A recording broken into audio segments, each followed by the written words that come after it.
व्रत असतं बाबा.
रे वा.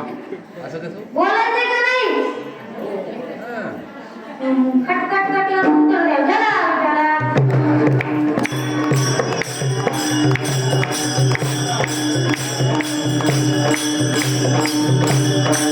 आपण एकत्र कशासाठी जमलो आहोत इथं? हा? एकादशी निमित्त कीर्तन आहे या महाराजाचं. त्याच्यामुळे कीर्तन ऐकायला आला. आम्हाला काही नाव घेऊन काही माहित नाही, पण कीर्तन ऐकू वाटते म्हणून आला. आहे की नाही? कापूस येत नाही आला का नाही आज? कापूस येतला का नाही? कापूस येत नाही आमच्या माता मावल्या येथून आल्या. नाटकमध्ये कीर्तन ऐकायला आल्या. त्यांचे मनपूर्वक आभार. तुम्ही जेवढे म्हणून तेवढं कमीच आहे बघा तुमच्यासाठी. माझ्यासाठी वेळ काढून आला तुम्ही. धन्यवाद तुमच्यासाठी. आणि तुम्ही तर शेतात राबून आता माझ्यासाठी आला. तुमचे तर मनावर तेवढे आभार. आणि ही तर माऊली समजे वारकरी तर आमचे. आता काय सांगू? ठरा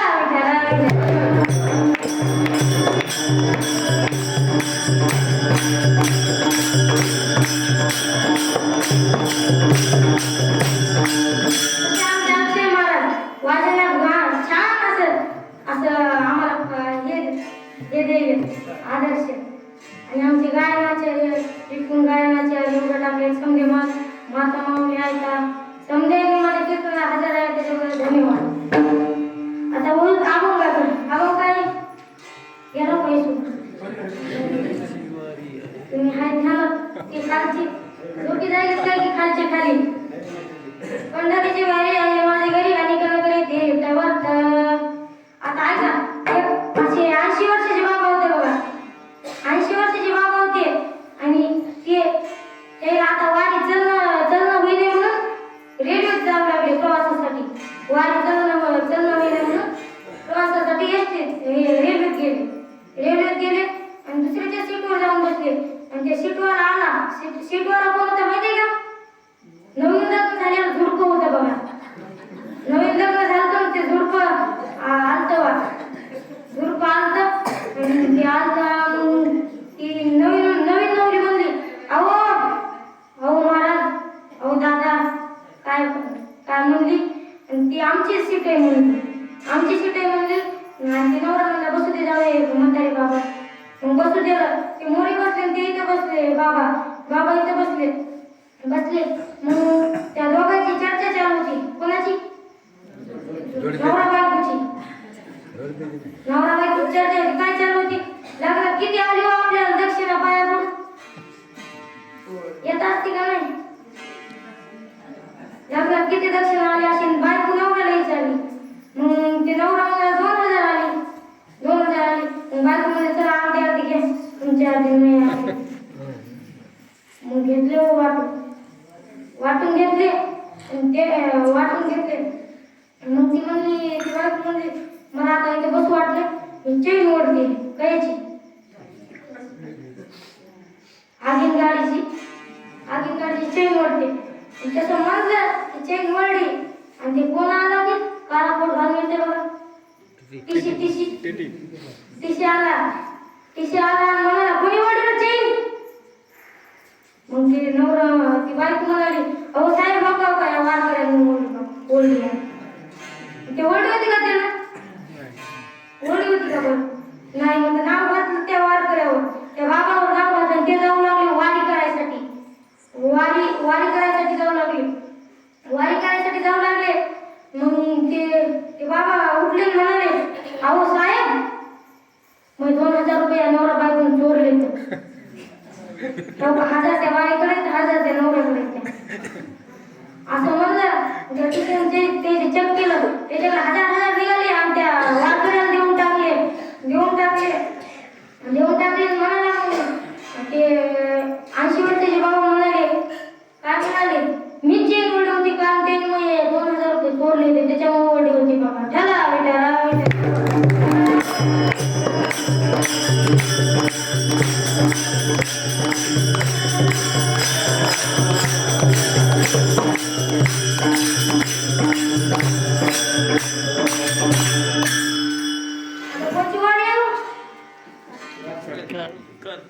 कार्तिकी वारी किती दिवसाची असते मला माहित नाही हो. तुम्ही दिग्गज मंडळी त्याच्यामुळे विचारायला हा आजपासून आळंदीला जाऊ तर ना आज निघाली पंढरपूर पुढे आळंदीला पोहोचती राईट का राईट गेले का नाही सांगा ना बोल नाही तो जावं लागते बोलायला का नाही सरासरी 15 दिवसाचा प्रवास असतो बघा 15 दिवसाचा प्रवास असतो आणि त्या 15 दिवसाच्या प्रवासामध्ये त्या वारकऱ्याला ताण लागत नाही भूक लागत नाही लागली तरी जेवण वाटणं असते बघा जेवण त्याला लागत नाही ते सारखं चलत राहतात मग आळंदीत पोहोचतात आळंदीत पोहोचले की देवाचं दर्शन होतं काय माणसं तर कळसाचं दर्शन घेऊन वापस येतात देवाचं दर्शन होत नाही म्हणून आता असंच येतात महादेव जातात समजात पहिली वारी करणारे महादेव भगवान शंकर निघाले मग पार्वती माता म्हणले मला बी यायचं म्हणजे चला म्हणले मग लगेच गणपती बाबा म्हणले मला बी यायचं म्हणजे तिथे काय जेवण आहे का काय पेढे वाटायला घेतला कोण म्हणलं मी का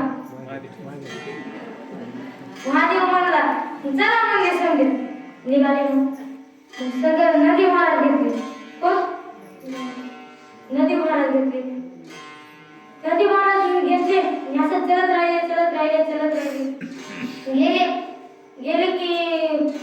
गेले पोहोचले की माता पार्वतीनं कळस पाहिला आणि तिथंच जागेवर तीर झाले आणि तिथे एक मंदिर आहे बघा कोणत्या तरी देवीच्या नावानं आहे का पंढरपूरला गेला असतो कधी मुक्ताबाई आहे का मुक्ताबाईचं मंदिर आहे बघा तर मुक्ताबाईचं मंदिर तिथं मग माता पार्वती तिथंच थांबली मग गेले की आणखी मग गणपतीला देवाचं दर्शन झालं मग गणपती बाहेरच आहे बघा तिथं आहे का गणपती बाहेर मग नदी महाराज म्हणजे मी तुमच्या संगत येणार मी कुठं जाणार नाही कोण सगळं महादेवा संग कुठे जाणार नाही म्हणजे मग गेले मग त्या महादेवाला काय दर्शन घेऊनच खायचं होतं मग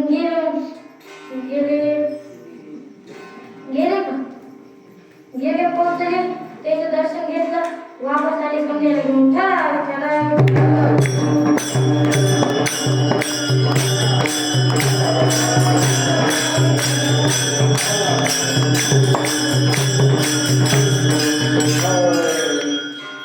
रेल्वेत बसलेल्या माणसाच्या घरी काय असते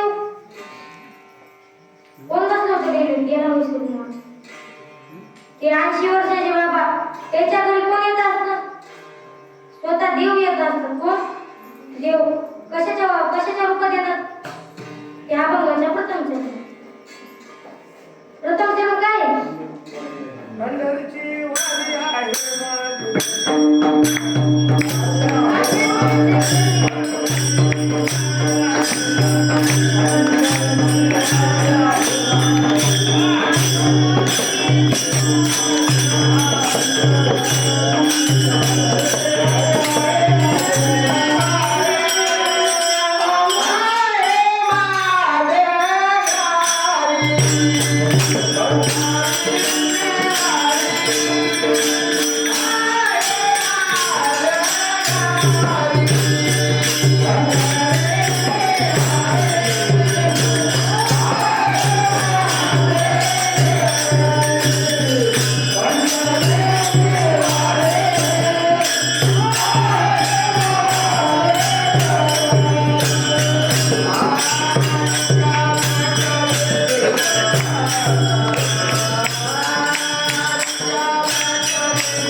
होते का भजन कुठे गेलं आता वरी करा बरं समजे आता दिलेत का देवाला आता खाली करा ना मी जरी बघत नसलो ना तर तिथे देव बघायला आहे बघा करा या वरी समजे ज्ञानोबा माऊली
तुकाराम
गरुडाचे पाय ठेवलोय वेग्या लावतो हरी मदतीला देवदारी. आधी तुकाराम महाराजांनी गरुड देवाच्या मुली नतमस्तक झाले आणि गरुड देवाला सांगितलं की देवा मी तुमच्या संग येणार नाही, मला तुमच्या बसायचा अधिकार नाही, फक्त माझ्या देवाला बसायचा अधिकार आहे. मग अधिकार आहे म्हणल्या तुकाराम महाराजांनी सांगितलं की मी येणार नाही, स्वतः माझ्या देवालाच माझ्याकडे पाठवा. मग गेले गरुडदेव गेले देवाला सांगितलं. देवा तुकाराम महाराज काय ऐकत नाही, तुकाराम महाराज येई नाही. तुकाराम महाराज एवढं ऐकल्याबरोबर देवाने काय केलं, गरुडावर बसले आणि निघाले. कोणाकडे? तुकाराम महाराजाजवळ. तुकाराम महाराजाजवळ निघाले गेले आणि मग तेवढे जिजाबाई आलत्या बाहेर तुकाराम महाराजाजवळ. तुकाराम महाराजाजवळ आले आणि म्हणाल्या देव कवा येणार आहेत आपल्या घरी, तुम्ही तर काही जाणार नाही, देव कवा येणार आहेत, चला आपण तरी जाऊ. मग तुकाराम महाराजाची इकडे येण्याची व्यवस्था नव्हती. मग स्वतः देवच आले तुकाराम महाराजाजवळ. देव आले, जिजामातांनी पाहिलं, तुकाराम महाराजांनी पाहिलं की काय म्हणले, तुळा पितांबर कंठी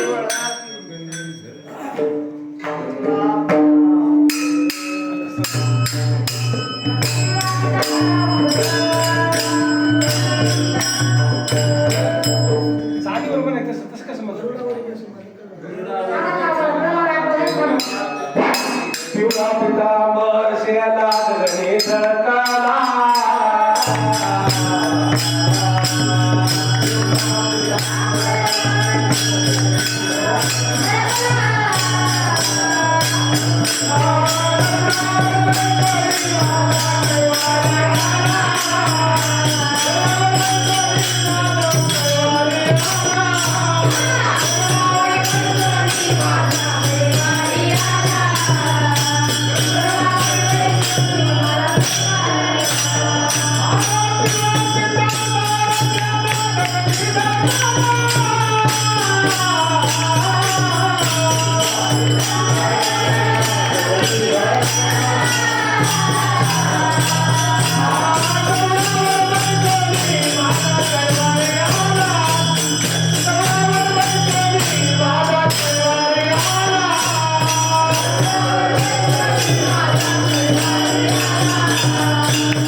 वारी करतात बघा.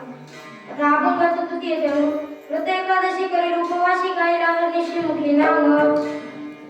काय तुकाराम महाराज म्हणतात की तुम्ही सतत नामघोष करत राहा. नामघोष केलं की फलप्राप्ती आपण मध्ये होते. फलप्राप्ती झाली की आपण आनंदी होतो, सुखदायक होतो. आपला संसार फुलून उठतो फुलासारखा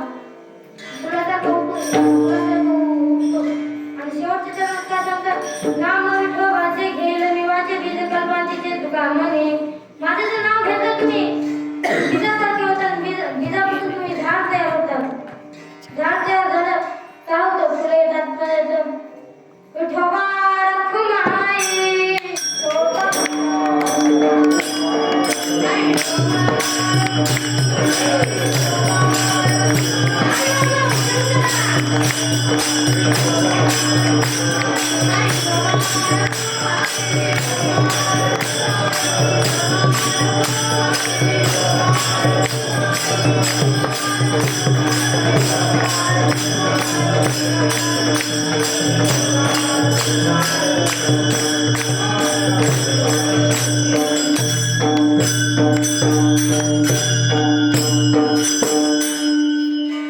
एक वेळेस काय महाराजाचं कीर्तन होतं आपल्या गावाच्या महाराजाचं कीर्तन होतं. सावतेबाबाच्या मंदिरावर कीर्तन होतं. माझे पप्पा ध्यान देऊन ऐकत बसले होते. माझ्या पप्पाला कीर्तन आवडलं काही कीर्तन आवडलं आणि मग कीर्तन झाल्यावर माझे पप्पा माझ्याजवळ आले. म्हणाले तुला काय बनायचंय?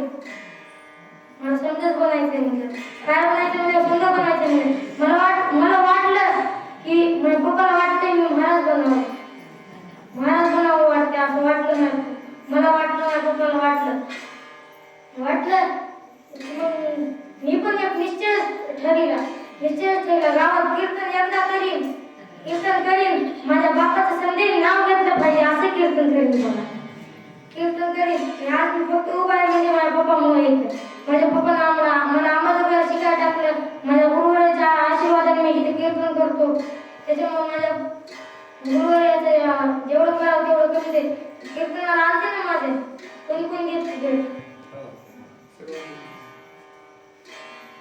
चला आता एकदा भजन करायचं का देवाचं काय किंवा तुम्हाला हातावरी का वाटलं येत ना मग तोंडाला नाम घोष करा तोंडाला नाम घोष करा आणि हाताने टाळ वाजून तिथं तरी करा मी बघ नाही मला देव बघायला नाही बघ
माझ्या गुरुवाराच्या चरणी तुमच्या संदेशाच्या चरणी समर्पित करतो आणि वाणीला पूर्ण नाम देतो बरे म्हणायचे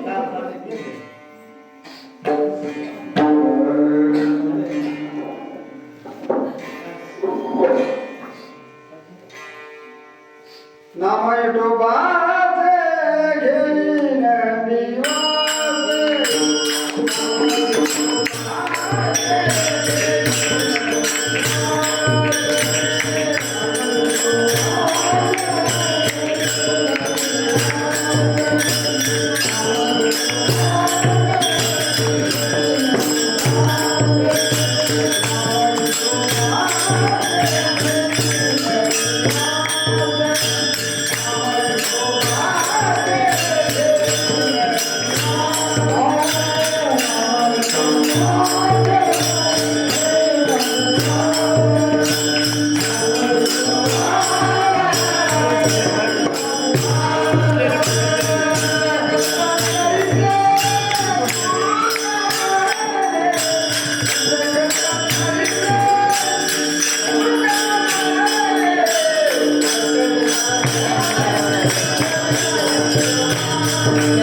Thank you.